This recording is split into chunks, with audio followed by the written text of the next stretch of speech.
So what else is happening in Sharm el-Sheikh?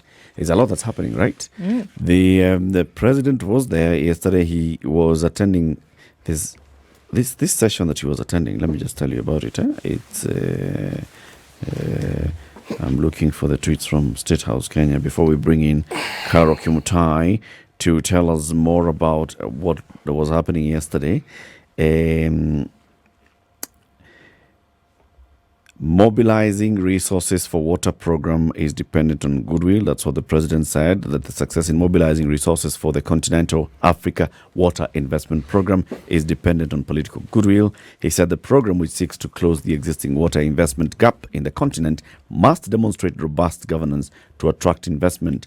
It must be intentional and directed to the purpose of solving fundamental water challenges across the continent. He was explaining that water users, regulators, and providers must routinely engage in problem solving. This is one session that was taking place in Sharm el-Sheikh, and where they were discussing about water, access to water, in addition to discussing everything else that they're talking about. All right, so what is the role of the polluter in coming? There are even people in Sharm el-Sheikh who have started talking about, can we get reparations? Yeah. You people have destroyed our environment. Can we get reparations? Yeah. How far is that going? Where? It's not a small conversation. Let's bring in Standard Group's digital editor, Carole Kimutai, who is in Egypt. Good morning, Carole. How are you? Very well, thank you. How are you? Fine, thank you. Good. Greetings from Sharm el-Sheikh. Good morning, Carole. Good morning. You must be having a good time there, Carole. So give us an update of the meetings and the deliberations so far. What's been happening there? So today would be the third day, because we started out on Sunday. So it's third or fourth day. So far, we've just had lots of conversations around several things. I heard you talking about the president. He has been here for the last 2 days. Very interesting conversations. He's the chair of the Africa. He represented the Africa Group of Negotiators. Kenya is the chair. So he gave a statement on Monday and the position of Africa. And I'll start with that and say that there are several demands that Africa has put on the table. This COP is being referred to as the African COP, being in Egypt. So there's a lot of conversations around Africa and the fact that despite us being the least contributors to carbon emissions, we are among the countries that are suffering the most from climate change. So one of the things that has been put on the table is for Africa to be considered under special circumstances. This means, of course, we are the least emitters to carbon, yet we are suffering the most. We have parts of East Africa that is suffering from drought. You're aware about what's going on and the animals that have died, the lack of food and the efforts that governments are doing to feed citizens in East Africa. West Africa is going through floods. South Africa recently in KwaZulu-Natal had a very big flood episode. So you can imagine the situation that's going on in Africa.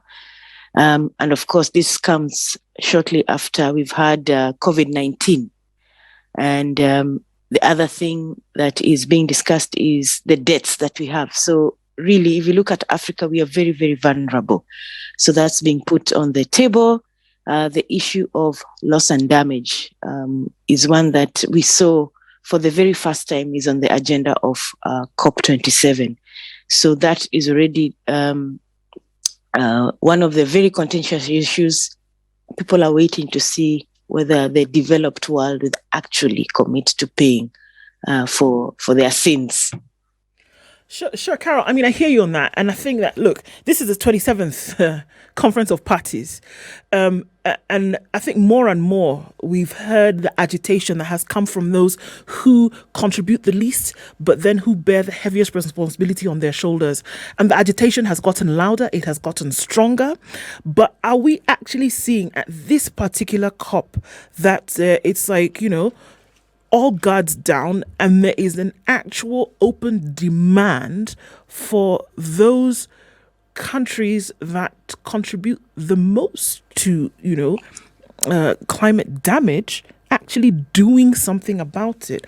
Do you think that we will see a turnaround from this particular COP, or is it just another conference of cacophony?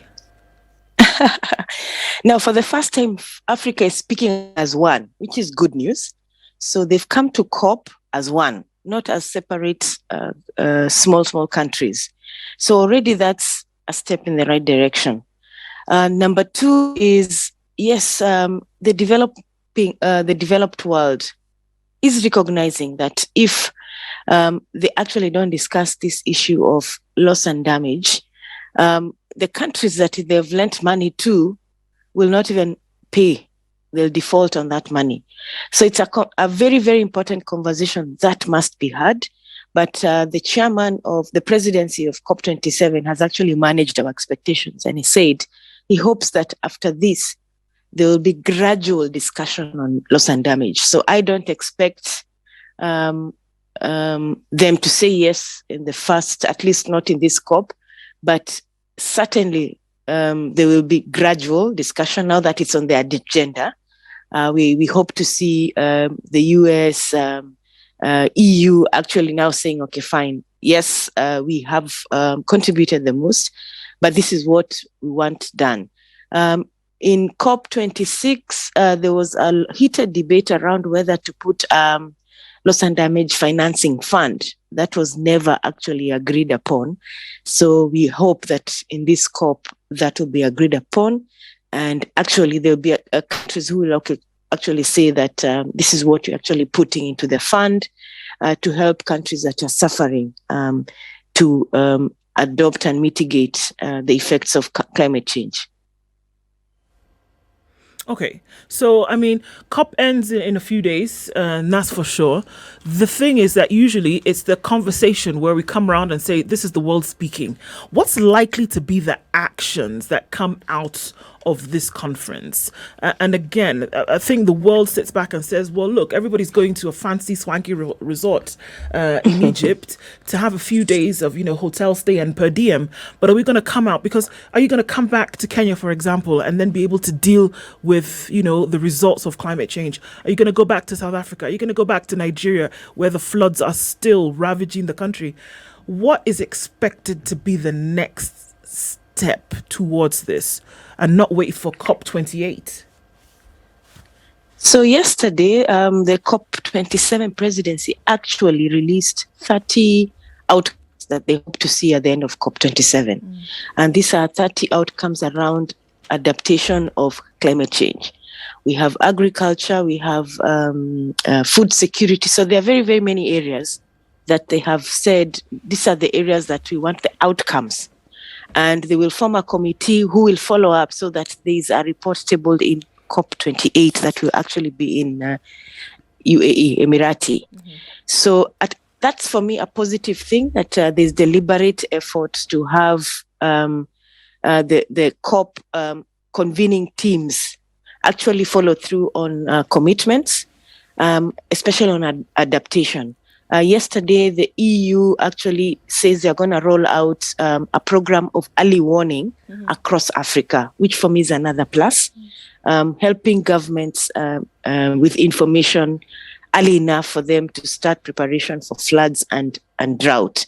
Now, that will come down to individual countries, because we know in Kenya, this is the fourth severe drought that we've had in 40 years. And this is something that the president actually really emphasized. In all the sessions that he attended, he actually mentioned that. The question is, are we really learning from these effects? Are we preparing early enough? This is not the first time we are seeing cattle dying.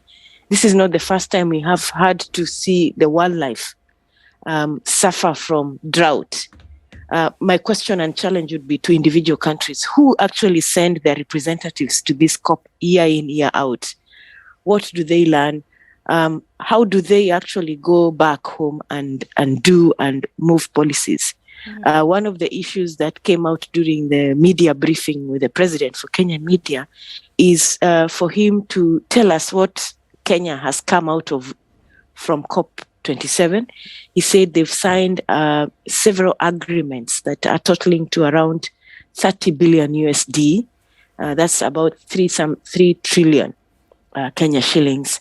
And he said it's in the area of green energy, hydro energy, and solar. And activities that will actually help Kenya be green by 2030.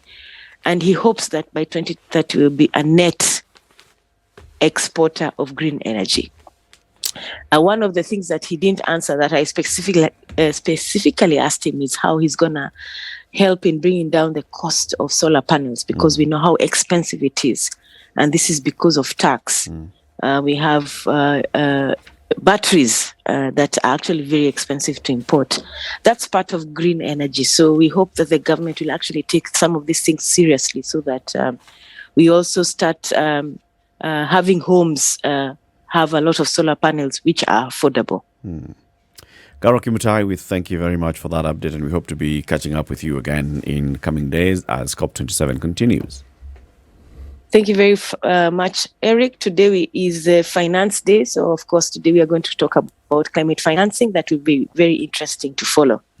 Thank you and have a nice morning. You too. Looking forward for more updates. Carole Kimutai, the digital editor at Standard Group, speaking to us from Sharm el Sheikh in Egypt, on the sidelines of COP27.